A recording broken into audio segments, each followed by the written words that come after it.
welcome back sa ating episode ng Search for the Best Chicken Sandwich.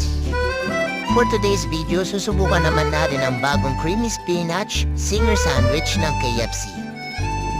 Sa pagkakaalam ko, available lang to for a limited time only, from July 9 to August 19.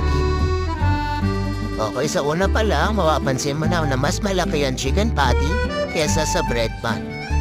Next naman ay ang sauce. Meron itong creamy spinach sauce na wala sa ibang chicken sandwiches. Hindi katulad sa ibang chicken sandwich na ang sauce ay mustard o di kaya naman ay mayonnaise. Mantika, check. Okay, price reveal. Sa halagang 190 pesos, makakabili ka na ng Zinger sandwich a la carte. 250 pesos naman sa combo meal. Meron din nga pala itong sliced cheese at very light na spiciness.